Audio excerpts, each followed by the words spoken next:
முருகப்பெருமானின் 6 படை வீடுகளில் 6வது மற்றும் கடைசியான படைவீடான பழமுதிர்ச்சோலை முருகன் கோயிலுக்கு உங்களை வரவேற்கிறோம்.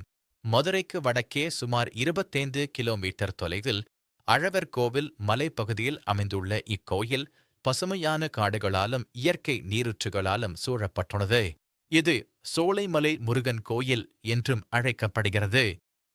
சங்க இலக்கியமான திருமுருகாற்றுப்படை, சிலப்பதிகாரம் போன்ற பல பண்டைய தமிழ் இலக்கியங்களில் பழமுதிர்ச்சோலை குறிப்பிடப்பட்டுள்ளது. பழமுதிர்ச்சோலையுடன் தொடர்புடைய மிகவும் பிரபலமான புராணக் கதை தமிழ் புலவர் ஔவையாரை பற்றியது. ஒருமுறை ஔவையார் மதுரைக்குச் செல்லும் வழியில் வெயிலின் தாக்கத்தால் களைப்புற்று ஒரு நாவல் மரத்தடியில் அமர்ந்தார்.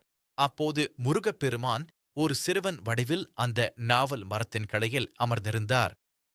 சிறுவன் ஔவையாரை பார்த்து, சுட்ட பழம் வேண்டுமா, சுடாத பழம் வேண்டுமா என்று கேட்டான். சுட்ட பழமா என்ற கேள்வி ஔவையாரை குழப்பியது. தான் சோர்வாக இருந்ததால் சிறுவனுடன் வாதிட விரும்பாமல் சுடாத பழங்களை கேட்டார். சிறுவன் மரத்தை உலுக்க பழங்கள் கீழே விழுந்து மண்ணில் புரண்டன. ஔவையார் பழங்களில் ஒட்டியிருந்த மண்ணை அகற்ற வாயால் ஊதினார். இதைக் கண்ட சிறுவன், பாட்டி, பழம் சுடுகிறதா என்று கேட்டான்.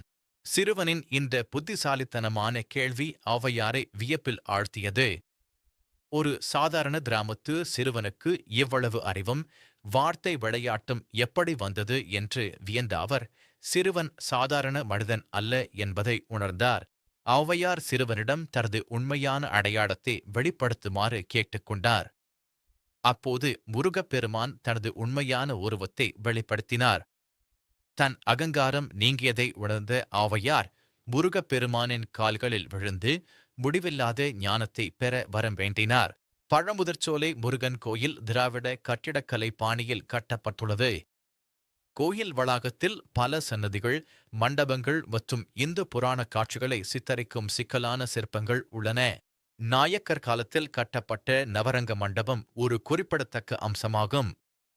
இது 4 தூண்களால் தாங்கப்பட்டு 9 பிரிவுகளைக் கொண்ட ஒரு கவர்ச்சியான கல் அமைப்பாகும். இங்கு முருகப்பெருமான் தனது 2 தேவியர்களான வள்ளி மற்றும் தெய்வானையுடன் காட்சியளிக்கிறார். முருகப்பெருமானின் உருவம் ஞான சக்தியாகவும், வள்ளி இச்சா சக்தியாகவும், தெய்வானை கிரியா சக்தியாகவும் குறிப்பிடப்படுகிறார்கள். மலையின் உச்சியில் நூபுர கங்கை எனப்படும் ஒரு இயற்கை நீரூற்று உள்ளது. இது விஷ்ணுவின் சிலம்பிலிருந்து தோன்றியதாக நம்பப்படுகிறது. இந்த புனித நீரூற்றில் நீராடுவது பாவங்களை போக்கி செல்வத்தையும் ஆரோக்கியத்தையும் அளிக்கும் என்று நம்பப்படுகிறது. பழமுதிர்ச்சோலை முருகன் கோயில் ஆண்டு முழுவதும் பல்வேறு மத மற்றும் கலாச்சார நடவடிக்கைகளின் மையமாக உள்ளது. இக்கோயிலில் கொண்டாடப்படும் முக்கிய விழாக்கள் வைகாசி விசாகம், ஆடி கிருத்திகை, கந்த சஷ்டி, பங்குனி உத்திரம், தமிழ் புத்தாண்டு மற்றும் தைப்பூசம். குறிப்பாக கந்த சஷ்டி விழா இங்கு முக்கிய பண்டிகையாக கொண்டாடப்படுகிறது. இக்கோயிலில் உள்ள நாவல் மரங்கள் வழக்கமாக ஜூலை முதல் செப்டம்பர் வரை பழங்களை விளைவிக்கும். ஆனால் கந்த சஷ்டி விழாவின் போது அக்டோபர் நவம்பர் மாதங்களில் பழங்களை விளைவிப்பது ஒரு அதிசயமாகும்.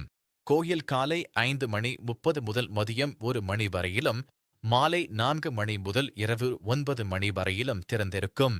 பழமுதிர்ச்சோலை முருகன் கோயில் முருகப்பெருமானின் 6 படை வீடுகளில் ஒரு முக்கிய திருத்தலமாக விளங்குகிறது. இது புராணச் சிறப்பும் கட்டிடக்கலை அழகும் கொண்ட ஒரு புனித தலமாகும். முருகப்பெருமான் தனது 2 தேவியர்களுடன் அருள் பாலிக்கும் ஒரே அறுபடை வீடான இக்கோயிலுக்கு வந்து ஆன்மீக திருப்தியையும் அருளையும் பெற்றுச் செல்லுங்கள்.